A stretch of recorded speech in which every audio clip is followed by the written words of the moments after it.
क्यों परमेश्वर ने रेबेका से कहा कि तेरे गर्भ में जो बच्चे हैं उनसे दो जातियां और दो अलग राज्य बनेंगे। हाय, मैं पास्टर मैरी डी क्रूज फिर एक बार आपके सामने, और हम देख रहे हैं सीक्रेट्स ऑफ द बाइबल। और आज हमारा 16वां एपिसोड है और आज हम देखेंगे कि क्यों परमेश्वर ने रेबेका से कहा कि तेरे गर्भ में जो बच्चे हैं उनसे दो जातियां और दो अलग राज्य बनेंगे।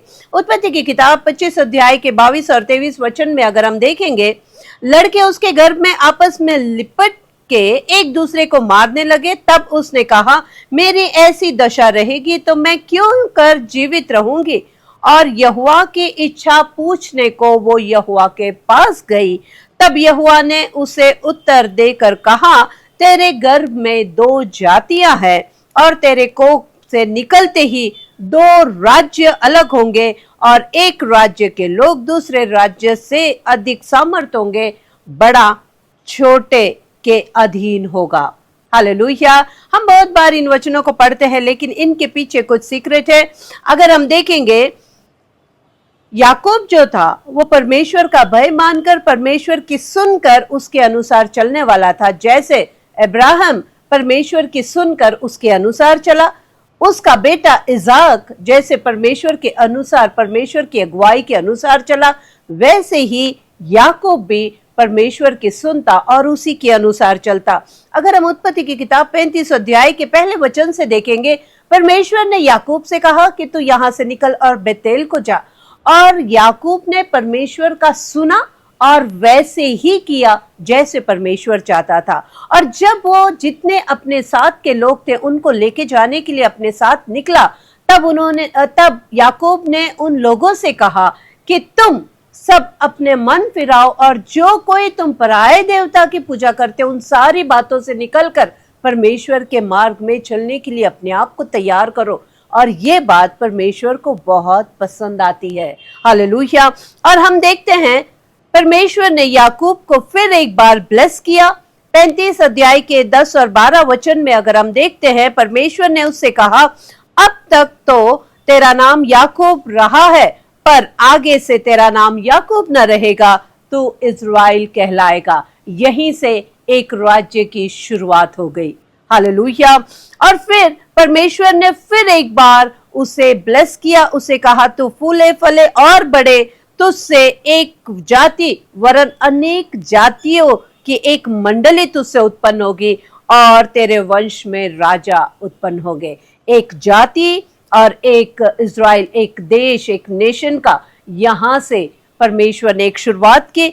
उसके विपरीत जो और एक, क्योंकि परमेश्वर ने कहा कि रेबेका से कहा, तेरे गर्भ में दो जातियां हैं। एक हो गई इज़राइली जो याकूब के द्वारा शुरुआत हुई और दूसरा है एसाव के द्वारा।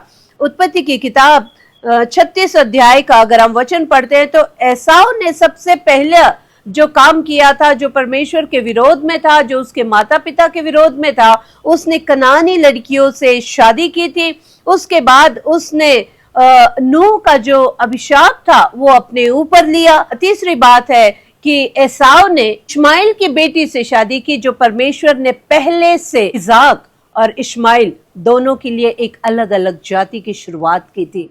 आज यहाँ पे एसाव उसे इश्माइल की बेटी से शादी करता है और वो अपनी इच्छा के अनुसार अपनी पत्नियों को और अपने बेटे बेटियां और घर के सारे प्राणियों को, घर की सारी संपत्ति को लेकर एक दूसरे देश में गया, अपनी इच्छा से, याकूब परमेश्वर की इच्छा से।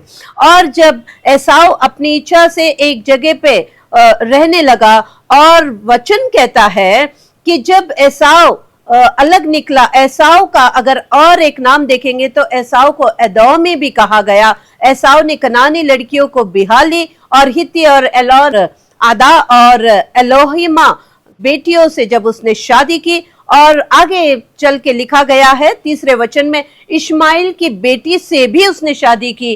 और एसाव जो एदोम भी कहलाता था वो सेईर नामक पहाड़ी पे रहने लगा। एसाव जो एदोमी कहलाता था, यहां से एदोमी वंश, एक नई जाति की शुरुआत हुई।